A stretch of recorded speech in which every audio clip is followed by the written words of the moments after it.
तर लोकसभा निवडणुकीबाबत विचार केलेला नाही असं निलेश लंके यांनी म्हटलंय। नगरची जागा एनसीपीला मिळाल्यास पक्षाने संधी दिल्यास लढेल असं लंके यांनी म्हटलंय। नेतृत्वाने संधी दिली तर जबाबदारी पार पाडणार असं निलेश लंके यांनी म्हटलं आहे। राष्ट्रवादी काँग्रेसचे आमदार निलेश लंके आहेत। आमदार साहेब, 4 दिवस तुमच्या मतदारसंघामध्ये शिवपुत्र संभाजी हे महानाट्य जे आहे ते चाललं। समारोपावेळी अमोल कोल्हेंनी तुम्हाला पवारांसोबत येण्याची ऑफर दिलेली आहे, त्यावरती काय विचार केला? 4 दिवस नगर शहरामध्ये आम्ही शिवपुत्र संभाजी महाराजांचे विचार घराघरापर्यंत गेले पाहिजे या हेतूने आम्ही त्या ठिकाणी महानाट्य ठेवलं आणि त्या महानाट्यामध्ये छत्रपती संभाजीराजांची भूमिका खासदार अमोल कोल्हे त्या ठिकाणी करत असतात। आम्ही आयोजकाच्या भूमिकेत असल्यामुळं आमचं ते नियोजन पाहिलं आणि लोकांचा उत्स्फूर्तपणे सहभाग पाहिला।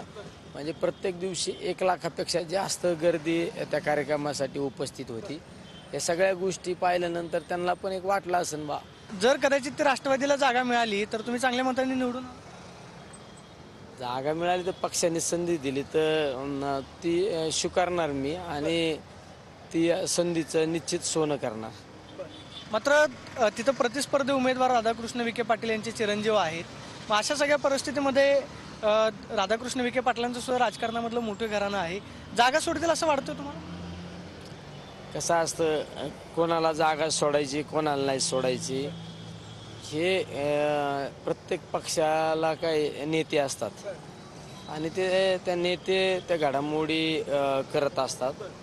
त्यांना ते पूर्ण राज्याचे त्यांच्यासमोर चित्र असतं, त्यामुळे आपण या गोष्टीचा विचार न केलेला बरा।